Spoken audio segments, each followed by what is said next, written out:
Hello, this is the intrepid traveler Paul London, and if you are looking for tickets to sporting events, concerts, and probably a few other things, look no further than ImmortalSeats.com.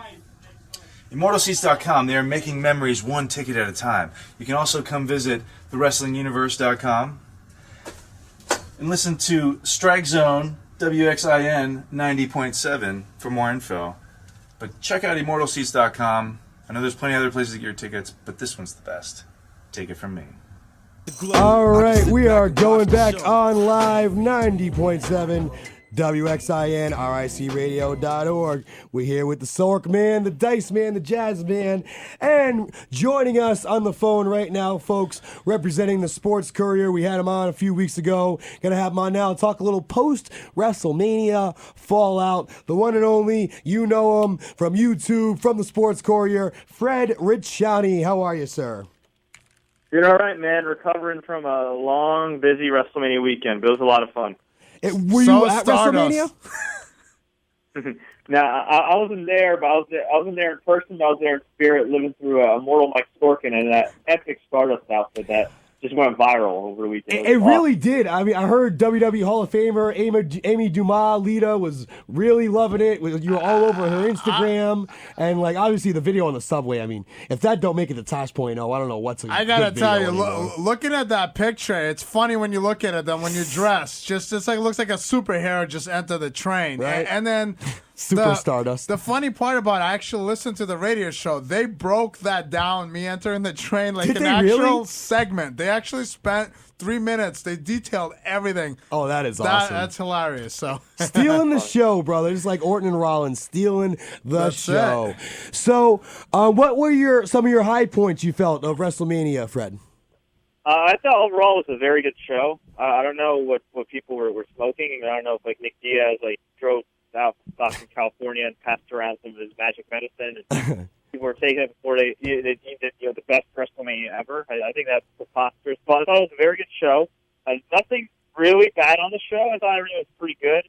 A couple things I really hated, but I mean, if you go back and if I made a list of all the things I really liked about the show, and all the things I hated about the show, all the things I hated, that'd be a really, really short list. And most of what I hated is, well, the Big Show winning the Battle Royal. Yeah, that was terrible. Yeah, not that anybody winning.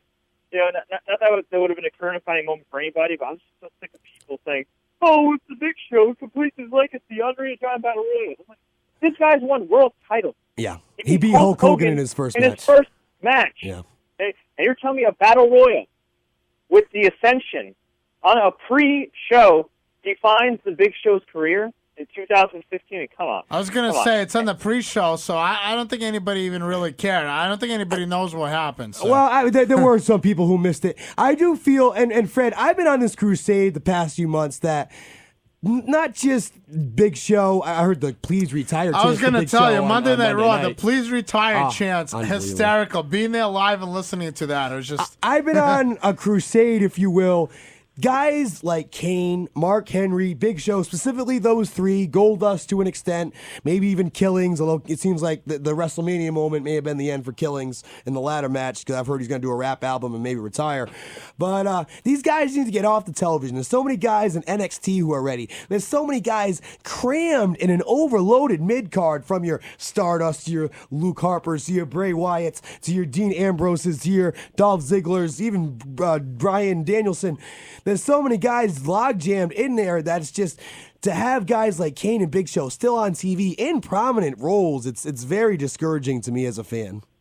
Yeah, I mean, look, I have all the respect in the world for Kane and the Big Show. Yeah, much respect to them, but I think they just need, I really think they just need to, one, they don't need to be the main event. No. Two, they need to go away for a while. I don't care if you want to have them be like guest trainers in NXT. I don't care if you want to just give them a nice paid vacation. Yep. I'm pretty sure Big Show and Kane wouldn't mind a vacation after being on the road for all these years. Well, Kane owns keep them out of the main event. I was going to say, keep them out of the main event. I was going to say, Kane owns an insurance company in Tennessee, so he can take a year off and do that. Kane exactly. Yeah, Kane has his stuff figured out. He's actually very intelligent. Oh yeah, Glenn Jacobs. I've heard he was thinking about a political career. He's gonna be. That's the funny thing, and Big Show's gonna be fine too. Why? These guys don't need to hang on. You tell tell me they haven't saved their money after 20 years in the business? Big I mean, Show's Well, one. I don't think anybody should be forced to retire. I mean, if WWE thinks they're still valuable actors, that's fine. Just keep them as far away from the main event as possible. Yeah. Take them out of the authority and put them in lesser roles, or at the very least, take them off TV for a while. Yeah. So when they're brought back, they're fresh and people don't groan when their music hits. Although at this point, I think people are long past that. But I do think we have spent way too much time in 2015 just talking about Big Show and Kane. The only other thing that really annoyed me with WrestleMania was just the Sting Triple H match. And before I was just annoyed with the finish. But the more I think about it, the more I hate the match because you have Jimmy on commentary serving as Vince McMahon's voice, burying Sting, burying WCW, and on top of that, Sting loses. Which I know you can make certain arguments that Triple H needs to look strong with an angle with The Rock. But here's the news flash. In 2015, going into 2016, I don't think people will care about Triple H versus The Rock. They'll care about The Rock versus whoever. Yeah. But I don't think Triple H himself holds his end of the bargain. Now, they did that awesome angle with Ronda Rousey. I thought it was brilliant for all parties, UFC, WWE, Rousey, of course, the Fast 7 team and everything. But at the end of the day, Rousey's the one that's going to be the draw. Rousey and The Rock. You can put Roman Reigns in a mop, all right? And you mix in Ronda Rousey and The Rock, and that'll draw. The Triple H thing was unnecessary. He's going to be on TV every single week, which means he has every single week to rebuild from whatever damage that would have been done with the Sting loss. But guess what? Sting lost, not Triple H, which means not only did he lose in his debut, not only is it bloom off the rose, that whole supernatural aspect of Sting that would have been cool to use in an Undertaker feud, that's gone. On top of that, he got hit with a sledgehammer, and then shook the guy's hand a minute later. Way to sell that thing, dude.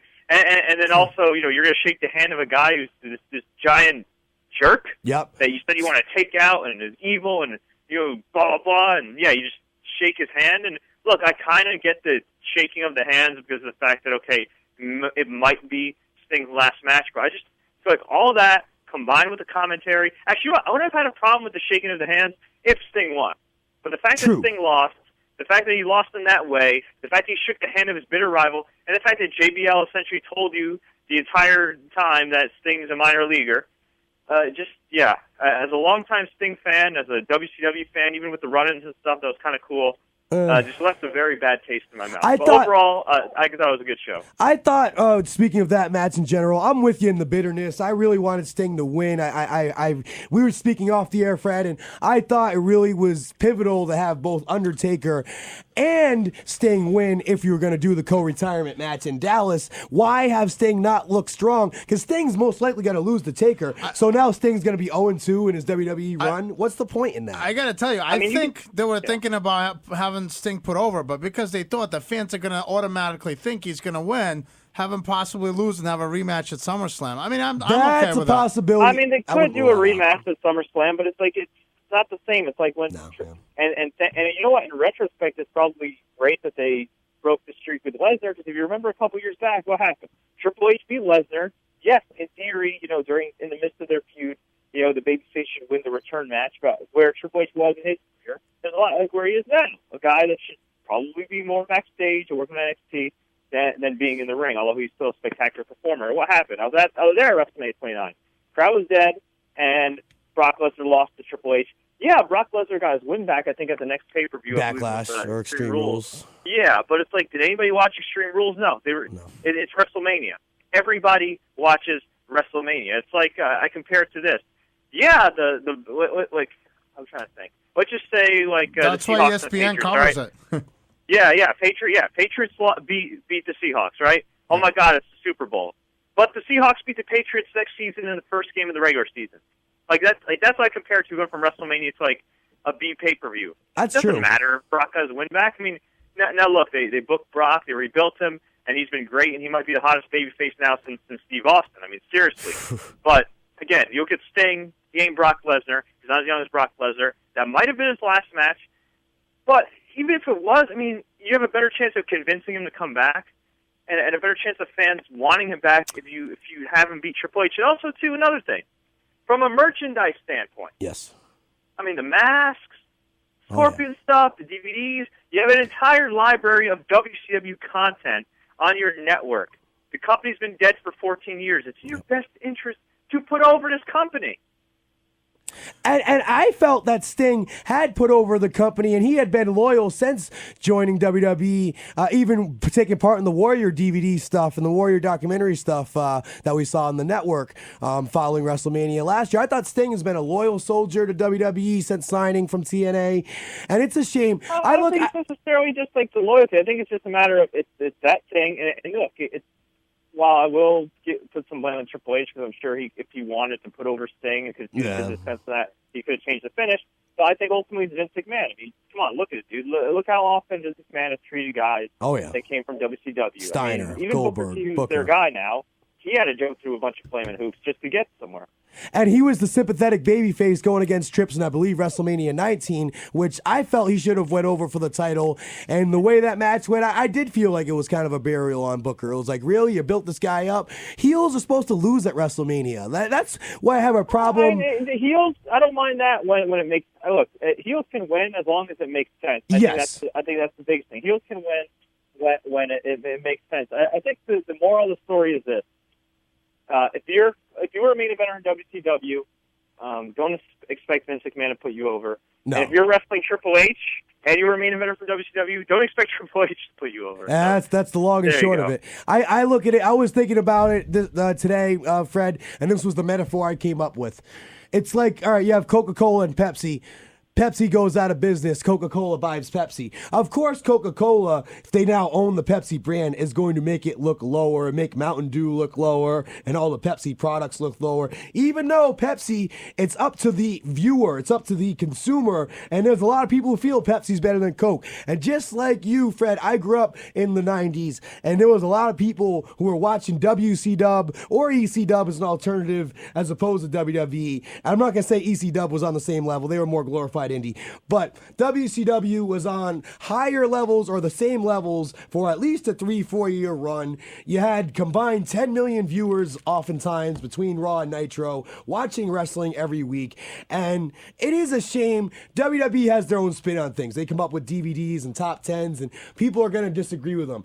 I think as a fan, you got to keep it in your heart that, like, look, we remember how hot Sting was. We remember how hot WCW was, Goldberg, NWO.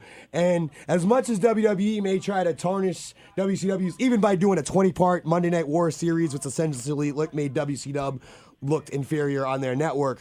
You know, it's just they spend too much time and energy on it, and it's a shame. They own the tape library, as Fred said. They're stuck in a time machine. That's it. And I think the thing that also hurt the match, even though the run-ins were kind of a nice surprise. Yeah. You know, Sting cut a promo himself saying this isn't about WCW. He said that would be stupid. That was his quote. And then they make the whole match based around WWE versus WCW, which I was just like, come on. It made that line seem comical. Like was Sting trying to pull a rib there? Like, what was that line about? That's weird. I don't know, but I don't think Sting really cares. I know he got paid. He got his WrestleMania moment. I was gonna say, I think he got paid quite a bit to lose. So yeah, from a legacy standpoint. Yeah, just from a legacy standpoint, it's just for people that followed him and everything. This is kind of. No pun intended, it does kind of sting. For fans it does leave a bad taste in your mouth. It really does. It left a bad taste in my mouth. There were high points to WrestleMania. I enjoyed the Ronda Rousey segment. I felt like that got mixed reviews. I felt like that segment was what WrestleMania is supposed to be about. Celebrities, and obviously Dwayne "The Rock" Johnson getting involved. And you were talking about Rousey's drawing appeal. I even think Rousey, in a competitive matchup with Stephanie as the heel, makes it that much more intriguing because there is no other female heel, arguably heel in general, which garners the heat that Stephanie McMahon has. Maybe Vicky Guerrero 5 years ago. She has her dad's like charisma, and she's just such a good heel. Watching Rousey, her delivery is unbelievable. If they do a mixed tag next year, which I have a feeling that is the word, mixed tag. That's what I'm hearing, yeah. That's what I read off it. I feel like it will be best for business, and that way, that match won't. That match can be simpler because it's a tag team match, and it won't have to be over the top to where you can do Sting Undertaker, you can do Brock Lesnar versus whoever, and maybe Steve Austin gets involved. I would love to see Steve Austin versus John Cena. I think that would be a money match, personally. To get 100,000 people in that stadium, they got to pull everything they have. I think Austin versus Cena is a matchup I would go with. Fred, what are your thoughts on Cena? On who's on Cena? Well, what were you going to say first? And I was going to ask you a question about Cena. Oh, I'm sorry. So you were talking about Austin Cena. I think that would be a great dream match. But what worries me, and this is actually something Lance Storm just brought up on the show on Figure Four Daily. I think today actually, or the other day, about how he'd be worried for Steve Austin because of what happened with Paraguayo Jr. That tragedy, because Steve Austin has spinal stenosis. Yeah. You know, and granted, he's probably in better physical shape now than maybe he was a few years back, and he's working out and he hasn't taken bumps, but he's been out of the ring since 2003. Yep. I mean, that's a really long time. And his knees are shot. And look, could he come back and have a good match and come out of the match relatively unscathed? Yeah, but you know, if you've had neck problems like that, it is a little scary to think about. And I think the Paraguayo Jr. match is kind of a wake-up call for wrestling. Makes you kind of think twice a little bit, but. Yeah, that's the risk they take. I think sometimes we forget. And it's similar to MMA. I think sometimes we forget boxing too. That while these guys are great performers or great athletes, they are taking a huge risk getting in the ring. I mean, there's a reason Steve Austin hasn't gotten in the ring this long. He's left the door open. Personally, just from knowing people that know him or know people who know him who know somebody. Yeah. I don't get the feeling he really wants to be back, but you never know. I mean, he didn't show up at WrestleMania 31. He didn't show up at all the festivities. My guess is they knew that they were going to do a full court press and try to assign him to a deal to do something for WrestleMania 32. And look, they could send a million guys to the Broken Skull Ranch and beg him and try to convince him, or next time put they're over in his town, podcast Texas or LA. And but Fred, I was going to say, Fred, I had a conversation with Stone Cold at SummerSlam, and we are talking about getting back in the ring, and he specifically told me that his knees going away from his spine are no condition to be in the wrestling ring. So, and it's not just one knee and both. He was quickly honest with me. We're talking about one match and stuff like that. He just said, hey, my knees are not, I would not go in the ring because of my knees. That's exactly what he told me. I mean, there's the truth right there from Sork Dust. I don't blame him. His legacy's intact, man. His legacy's intact. He doesn't need He has nothing to prove. He has nothing to gain. He's in the Hall of Fame, years in the Hall of Fame by now. He has nothing to gain. If anything, it's just a give back to the fans, like a one more moment. I was going to say, The Undertaker versus Cena would probably make a little bit more sense. Now, especially with Sting's question marks, maybe that does make more sense. Yeah, and Sting will be back. I think you know what, I would have liked the Cena Undertaker match at Mania if the streak was still intact. I'm with you on that. Now. Unless you turn Cena heel, but I think that'd be a weird dynamic either way. I was gonna ask you about Cena because the fans, I mean, they're just being so harsh on this guy after all these years. He wins the U.S. title, supposed to be the sympathetic American. They're cheering Rusev and Lana. Raw after Mania, the John Cena sucks song, which I absolutely love. The Rusev Crush chants were unbelievable. I loved every second. Rusev's done great. I got nothing bad to say about Rusev, especially at 1 year being on the main roster and what he's accomplished. But Cena, I mean, what is there left for him to accomplish now? I mean, to me, it's this point that the heel turn is the only thing left to do for him. He's a 15-time champ, and not that I want him off television like Big Show or other guys. I think he's still an asset. He obviously is still a draw, but the crowd has just turned on him so much. I think it really is time to turn the page and let the young guys be the baby faces. And maybe the only way to get the young guys over as baby faces is have Cena be the top heel. Maybe. And I think Cena needs a good year off, just like Big Show and Kane, so people will miss him and they'll be interested in him. And I bet you they will cheer him again. They're tired of him, like they're tired of Big Show. And they're tired of Kane. He missed some time before, and he still gets. I think at this point, it's just a cool thing to do. I mean, there's people that generally dislike him, but I think at this point, it's also the cool. I feel like it's a cool thing to do a little bit, and that's where I kind of disagree with people when they try to compare Cena to Reigns, in a sense, where John Cena has proven that despite a vocal portion of fans not liking him for whatever reason, maybe they just want to boo for the sake of booing. At the end of the day, the guy still draws money. Roman Reigns, for the most part, hasn't really proven that yet. Now, mind you, it's a lot harder these days to figure out who's a draw and who's not. I mean, between the brand being bigger than pretty much every superstar outside of maybe Brock Lesnar, and The Rock, who's a part-timer, between the structure of the network, no papers practically yet for WWE. I mean, I guess you could measure merchandise sales. I mean, that's a big indicator, but that's not something that fans and outsiders are necessarily privy to. True. So the dynamic as far as what you would what you would look to measure what's star.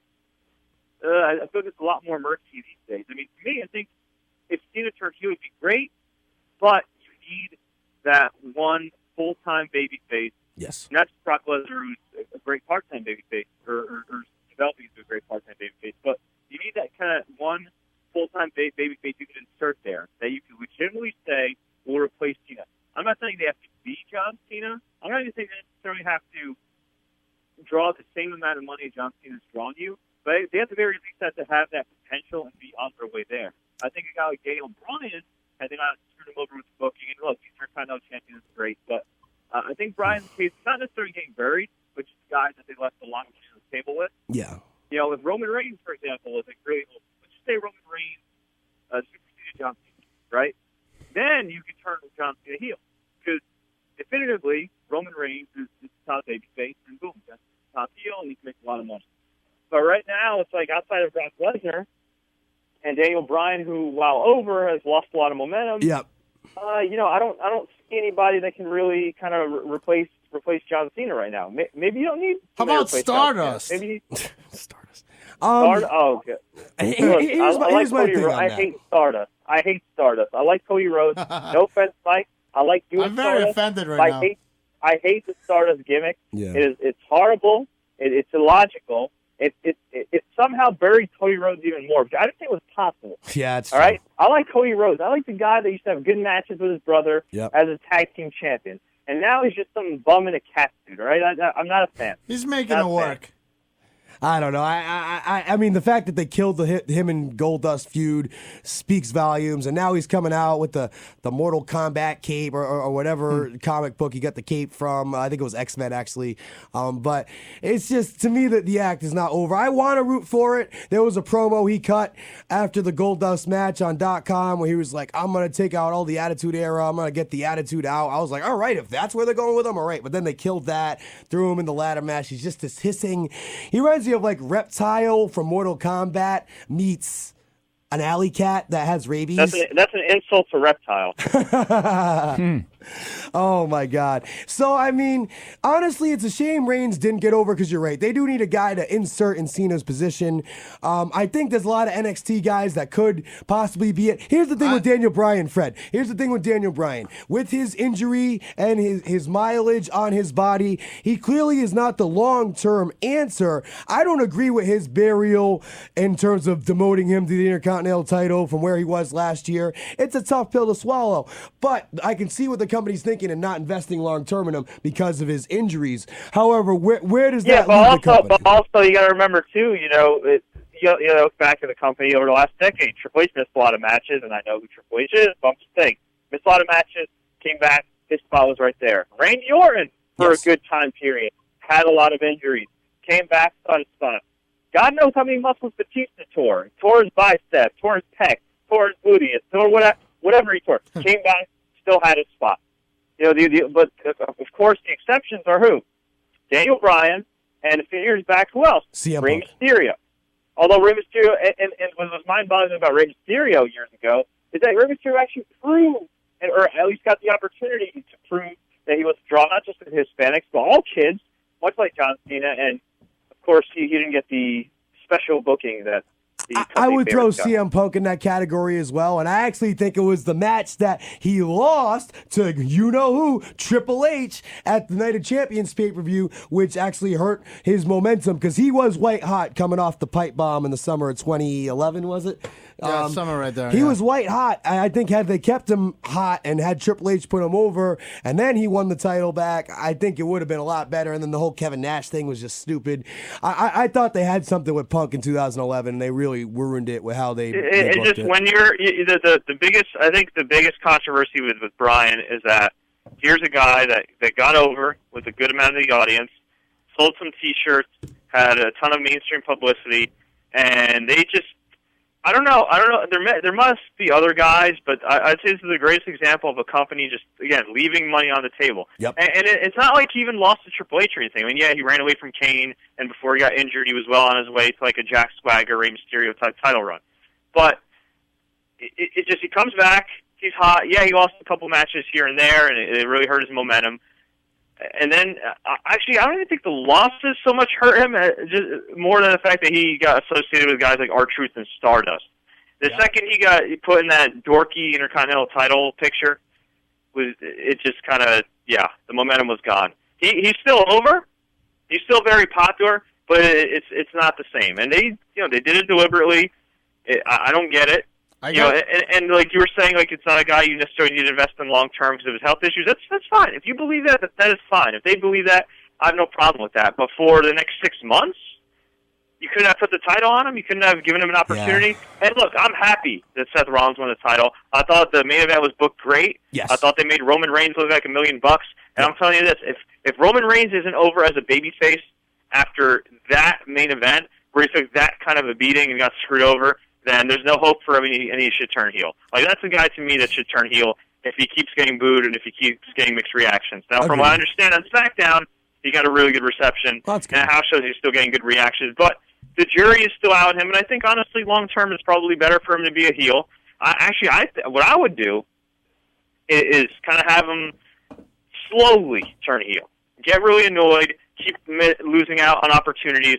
Kind of similar to Dave Bautista a few years back when he turned heel and then had the best run of his career. Yes. Like slowly but surely to the point where he snaps, and you kind of, I'm not saying book him exactly the same way as Brock Lesnar, but you kind of do similar segments like him with Brock Lesnar.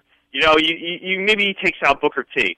Maybe he snaps and turns on his best friend, Dean Ambrose. I was going to say Ambrose. You know, maybe he just goes nuts, like just does it. Essentially give him the same type of Hulk smash angles that Brock Lesnar has. Maybe not exactly the same, but making this guy into a real badass that people just love to hate. Yeah. And then that way, down the road, you can build up to a Brock-Roman rematch where there must be a winner. And hey, you can put that in Hell in a Cell, you can do some type of stipulation, there must be a winner. And I'd say it garnered a lot of fan interest. And who knows, maybe by then, the title turns for Roman Reigns. But I think right now, you kind of got to go with the flow, and if the flow is turning heel, well, turn him heel. And Fred, this is Jason Jasnowski. Speaking of Brock Lesnar, there was a lot of carnage that he left in the fallout from WrestleMania on Monday night there on Raw. What were your thoughts on that? And talk a little bit about the lack of an announcing team. I honestly felt like they should have utilized someone like someone that didn't suck, Corey Graves, He's excellent. Renee Young, I was just surprised that they went with only one guy, and then finally they brought in the King, Jerry the King. But talk a little bit about that. I thought the carnage was great. I thought the carnage was great, but there's a couple things that did annoy me. One, I thought that it should have been at the end of the show because the third hour of Raw just fell off the cliff. I mean, Kane in the Big Show and Roman Reigns in the main event. Oh God! In front of that WrestleMania crowd, I mean, of course that match died. I'm not surprised that match died. Byron Saxton had arguably the worst announcing performance I've ever heard in my life, and I just watched SmackDown before I talked to you guys, and I saw the Roman Reigns interview segment, and I thought Roman Reigns cut the best promo of his career. So there might be hope for him as a babyface. I thought he cut the best promo of his career by a country mile.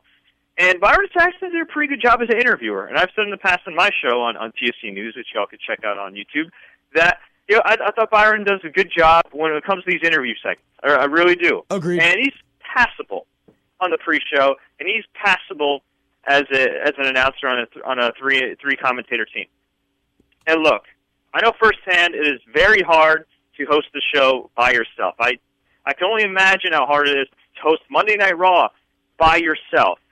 And look, maybe, just maybe, Vince McMahon and Kevin Dunn were in his ear and said, we want you to talk in a voice that makes you sound solemn and worried about your colleagues. Yep, that's what I was thinking. I get that. I get that. But after a half hour, after an hour, it's like, come on.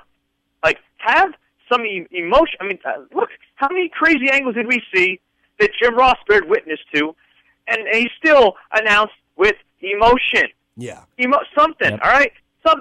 He was and so flat. And I know some people, say, Yep. I know some people say, well, Vince McMahon maybe was producing him too much, but I cannot, for the life of me, believe that Vince McMahon would direct Byron Saxton to react to this when Dean Ambrose kicked out of John Cena's Attitude Adjustment on free TV, no less. Yep. Byron. Dean Ambrose kicked out of AA. Oh, Red Arrow. Neville with the Red Arrow. Right? Yeah. He was just so, like Joe said, monotone and flat, and he's had been no in He was worse than the emotion. Boom Goes the Dynamite guy. He was horrible. He was calling the PGA Tour. Oh, yeah, he definitely had a Jim Nance thing and not in a good way going on there. I feel like Corey Graves would have been the best guy to bring out with him because I like what Corey Graves is doing on NXT. I really think he's growing with the company as a commentator. I think he's got a bright future. I really do. Yes. Yeah, he's awesome. I like him. He's got a lot of potential, and he's got a cool look, and I think he kind of is like that one dude on that now like commentator team that kind of relates to, I hate using the word millennials, but, like this new generation. Yeah, millennials, damn it. I feel like he kind of relates to them. He's got a cool look. He's passable look. Maybe 15 years ago, Corey Graves would be like the worst announcer on the WWE commentator team. Nowadays, he's a guy like him is pretty good, and I think again, he's a new face. He's somebody different. He doesn't come off full of BS like a lot of these guys do. He comes off a lot more naturally. I'm not saying this guy's a second coming of Jim Ross or anything, or Bobby the Brain Heenan, but for his experience level, he's pretty solid. I think he's a breath of fresh air. I've noticed on NXT, too, they've taken Albert off commentary. I know Albert's replaced Bill DeMott, and that's a whole nother story I don't want to get into today as the head trainer. But they've taken Albert off training, and now it's essentially the Rich guy, who actually is a Rhode Island College alum, the guy Rich who does NXT, the commentary, and Corey Graves. They've made it pretty much a two-man team, really showcasing Corey as the main color guy. I'm happy to see it, and it's NXT. I really thought NXT stole the show at Raw After Mania with Adrian Neville, Neville's debut, and even the Lucha Dragons got over. I was going to tell you, they had an NXT show that Friday. I don't believe it's been shown yet, and that was unbelievable. They probably recorded 5,000 people. Yep. It was off the charts. And I got to see my girl Carmella from the Patriots. How you doing? She remembered the Immortal One. Oh, that's good. Nice. She didn't forget about you. No, and Enzo didn't brainwash her. Yeah, and she did it. She's awesome. She's going to be big. Fred, what are your thoughts just on NXT as a whole and what they're accomplishing as a brand and what you see as growth from them in the future, what they can provide as an alternative in the wrestling business? I think it's brilliant what WWE or Triple H has done, or pretty much anybody who works under Triple H and WWE along with him. I think they've done a brilliant job in kind of marketing NXT as that alternative, even though it's the same company that gives you Kane and the Big Show in the main event of Raw after WrestleMania in 2015. It's just weird. I don't know. It feels so weird that this guy can beat Sting and can have kind of a questionable view in wrestling at times, and be so beloved by these NXT faithful. It's weird. I feel like NXT fans are great, but at the same time, they're almost like those Brooklyn hipsters that just inhabited Brooklyn. You don't know what to think of them. No, it's weird. As far as NXT goes, go ahead. Sorry. I was going to say, as far as NXT goes, I love NXT. I like what they're doing. But don't tell me it's a brand. Don't tell me it's a brand and not a developmental territory. Okay? If you're going to make it a brand, pay these guys like it's a brand. True. All right? And put it on national television. Going to bust his ass and going to risk his life and limb with his hard-hitting style and Kevin Owens and all these other guys. And I'm assuming Kevin Owens is probably getting decent money. I'm assuming Finn Balor got really good money considering he left a lot of money in New Japan. Yeah. But, for guys that have been there for a long time, like, again, Sami Zayn, Tyler Breeze, I think, is really talented, a few other guys there. Yep. You pay him main roster money. Maybe you don't want to give him, John Cena money, obviously, or anything like that, but, maybe you can give him Heath Slater money. Yeah, at least give him Kofi give money. Maybe you can give him, New Day money, Kofi Kingston, Jack Swagger money. I mean, hook these guys up. Don't tell me, that these guys they're technically their own brand. That's great. But if they're making the same as they made on the Indies 3 years ago, that's not really. I heard on the Don Tony Kevin Castle podcast. I don't know if you listen to that. They were talking about this, and they were saying that, or it might have been Solo Monster. It was one of those shows, and I think it's actually Solo Monster. That NXT is almost in a way gonna be the death of the indies, because they're slowly but surely swallowing up everything that's good about the indies. They're plucking at Ring of Honor. They're plucking at Japan. TNA is irrelevant anyway. Who cares? Not even worth bringing up in the conversation. Well, at this WWE wants point. to monopolize everything, obviously. Exactly, and they're making their own indie territory, which is and NXT. Yeah, taking everything, because the indies has buzz right now, no doubt about it. You've been to you know indie what? shows. I think it's honestly, if you want my honest opinion about that, I think it's kind of a waste of time. I think that effort and all that money they're spending to make NXT this like indie, it would be better served investing in the main roster. Agreed. And taking the time to, I don't know, maybe hire some better coaches, maybe purchase another facility, maybe a smaller one like on the West Coast. Kind of like a satellite office for the Performance Center. Well, they do There's a lot of things they could do. I mean, really, honestly, let's think about this. What does WWE really accomplish having these NXT guys go to Philly or go to New York? Okay, it's a cool novelty. If you want to do it once in a blue moon, like for the quarterly specials, I'm cool with that. But if they're going to make it like a regular touring brand, I mean, I'm not feeling that. Look, it's great for those young guys that need the experience on the road. That's more than fine. But WWE, I feel like, runs enough house shows. They run enough events. You could pluck random NXT guys and throw them in some throwaway matches on TV tapings and dark matches. Maybe you could put them on Superstars and main event. You could put them on house shows, and you have them get that experience there. I mean, to me, like a guy like Kevin Owens doesn't really need it. Finn Balor, those guys that are established don't. But say, I don't know. I'm trying to think of guys like Blake and Murphy, or Baron Corbin, or someone like that. Yeah, like those guys. Like those guys would be good. Like being on a house show, being in a 6-man tag. Yeah.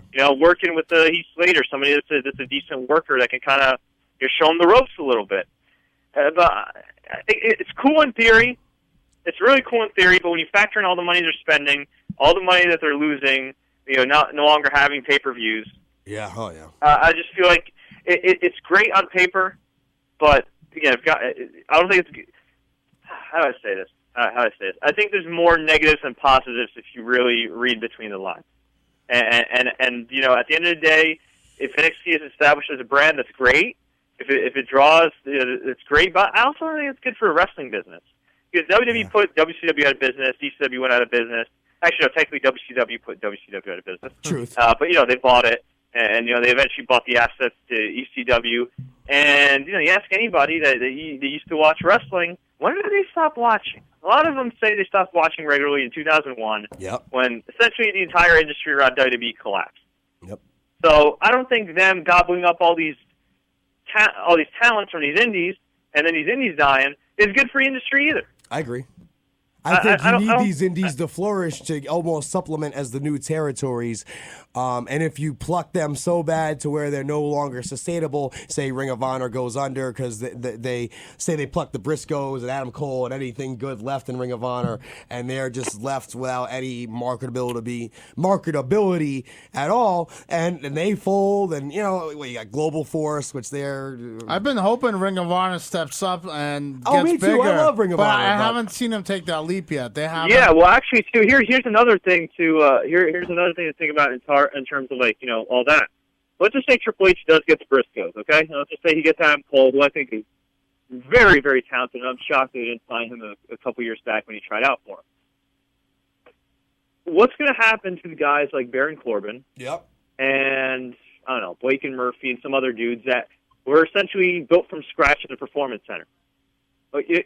Is the goal of NXT to just sign indie guys and have them there? And I'm all for signing talented guys in the indies. I've been advocating that. For years. I think all of us are that we also follow the independents. I know there was a period of time when WWE used to just say, "Oh, we'll make our own guys. We don't want to sign independent talent." Yeah. What's going to happen to those guys that have that learning curve? You mean are those guys that are really experienced going to be expected to take bumps every single day and do drills and stuff? And on top of that, say, I'll use an example, Baron Corbin again. How do you feel psychologically if you're Baron Corbin and you're expected to get to a certain level, and maybe you're passable given the level of experience you're at, being in NXT almost your entire career, but then you're compared to a Finn Balor, you're compared to a Kevin Owens, and it's unfair. I think psychologically it could affect a lot of the NXT guys, and over a period of time, long term, it might be detrimental. Short term, it's great to sign these indie guys, and look, you could sign them, but I don't think necessarily all of them have to go through NXT. You know what I mean? If you want to come to NXT for a cup of coffee, just to kind of get their feet wet and get accustomed to the whatever WWE style or whatnot, that's fine. But if there are guys like Sami Zayn who should be on the main roster, and they stick around for 3 years just in NXT, I don't think that does the talent any good. Yeah. Whether it be the top any guys or the young guys, and I don't think it does the NXT brand any good. And also, too, like, here's another thing. What took so long for Neville to get up to the main roster? Yeah. So people are saying, "Oh, wait for the right time for Sami Zayn and these guys." These guys were there for years. Yep. Who's taking a spot from Sami Zayn? And I love Titus O'Neil, but Titus O'Neil, Darren Young, Heath Slater, the Ascension. Yeah. I mean, the mid card is still full of crap. And with all due respect to the mid card, I don't consider it all their fault. I mean, creatively, they've been just so mismanaged with that awful 50-50 even Steven booking. But the reality is, you look at the mid card right now. There's a whole lot of crap there. And if you trim some of that fat, whether you send those guys away to NXT or release some guys or whatever, you could easily find spots for the likes of Power Breeze, Sami Zayn. Oh, absolutely. Lucha Dragons, et cetera, et cetera. I love the Lucha Dragons. I think come June, there's going to be a massive spring cleaning. Fred, we're running very long on time. We got to take it home, brother. You want to plug the Sports Courier, plug the Twitter, the YouTube, anything you want to plug while we have you on the air? Sure. First off, really appreciate it, guys. Always a pleasure talking to you. You guys can follow me on YouTube, youtube.com/sportscourier. If you want to find it easily, you don't have to type in the URL. Just go on YouTube, type in TSC News. That's TSC News. Should be the first channel that comes up. My name is Fred Richani. You can follow me on Twitter at Fred Richani, FredRichani.